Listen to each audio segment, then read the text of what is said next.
Okay, this is Q-Ill again with the tutorial, I guess, on how to get your motorcycle license. Alright, what I did was I did my research like crazy before I went in. So I found the site, as in the motorcycle site that I wanted to take my test in. I saw how long it's going to take to drive there because usually this is a full weekend. Friday, Saturday, and Sunday, and you better be well rested for those 3 days. And if I were you, I would just clear my schedule and just keep those 3 days for that because you're going to be pretty tired if you're a normal human being. If you work out every day and stuff like that, you'll probably be good, but I don't, and it was quite a wild ride for me. All right, so you want to know where you're going, obviously, and register ahead of time. These classes get packed, especially around summer. And then they'll have you print out a few things, learn to ride with skill and safety, and they'll give you a little what to expect type of thing, and then like tips to get ready, and you're gonna have to sign it and take it there. Then the first day of class, you basically go in, you register, they'll have you fill out this waiver, sign it, read it, all that stuff.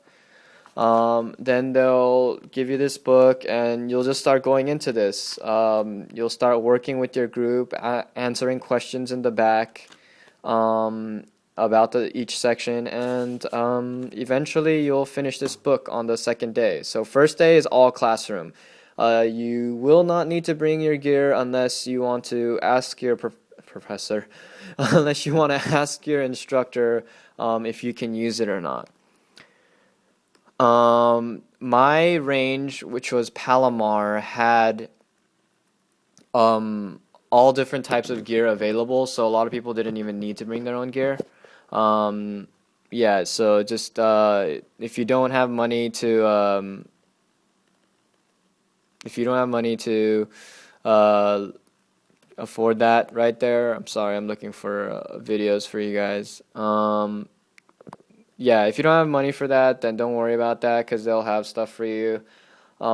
Just make sure that they have stuff in your size if you're like abnormally large or abnormally big. I'm like kind of medium, small medium, so they did have stuff for me, but I figured I'd better train in my gear. Also think about taking water, food, like really packed with energy type of food, like Gatorade and you know, protein bar, granola bar, that type of deal. A lot of water, more than enough probably is good. And then uh, if you ride with a tinted visor, just know it might be foggy in the morning. If your time is in the morning, so just be careful with that. You could wear sunglasses and keep your visor open too, as long as you have some eye protection. At least that's what my rider coaches said. Okay, so first day in class, going over most of this book. I would say 2/3 of this book. Second day, you will be on the range the whole day. It's 5 hours of riding, and it is tough. I mean, you ride from the morning till, late, almost late afternoon, like probably like 5. That's not late afternoon. Okay, from like morning to 5. And what you will be doing is developing skills, that help you ride, and all the skills will kind of go on top of each other. Like first you'll learn how to just push your bike, then you'll learn how to ride the clutch of your bike, then you'll learn how to ride a line, then you'll learn how to slowly turn, and all those things will add up until you master a certain set of skills. And then you master a certain set of skills. The second day you come back to the classroom. You finish up your book, the 1/3 or less, after your ride, and then you take a short quiz. This quiz is based on all the information you learned in this book. If you participate at all during class and listen at all during class and read this book at all, you will pass. I got -1 is because I read the question wrong and I finished the test in like 5 minutes. So, really, really, like, if you fail that part, I don't know what to say to you. Like, I hope it's just because you have, literacy problems or something, because then they can actually help you out with that. They could read the test to you. I had a guy in my class who didn't know how to read, and then they just read the test to him. He did fine. But other than that, there's really no excuse, especially if you want to handle a motorcycle or any motor vehicle at that. Like, this is just really, really basic information. So after you pass that, your third day will be very exciting. You will start to hone your skills. You will sharpen those skills, and they'll take you around and basically show you what to do. My instructors were kind of like hinting towards what we're gonna do the whole day, and saying like, oh, maybe you'll see this later. Hinting towards that's gonna be on the test. So at the end of the day, when you guys are all ready to go, excited to test, that's when they put it out on the table. Boom. What is on the test? This is my little cheat sheet for you guys.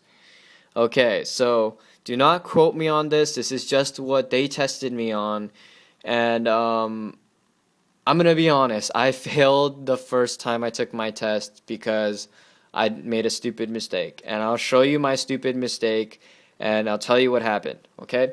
So the first test is actually the most scary. That's the video I was trying to show you. It's called the double U-turn box, or the box. And there's a guy on YouTube named Crash, and he has a really, really good tutorial, and I was trying to find that for you guys. I wasn't just being ADD, but I can't seem to find it right now. So just Google him, Crash Motorcycle Tutorials, and look at his box tutorial. It has to do with neck movement. So you're starting here, and you ride into this box, and this box is not that big, okay? This box is, I think they said it's not even 3 parking spaces wide, okay? So you ride in this box, and you have to make 2 U-turns, like almost like a figure 8, except you come out the opposite side of the box.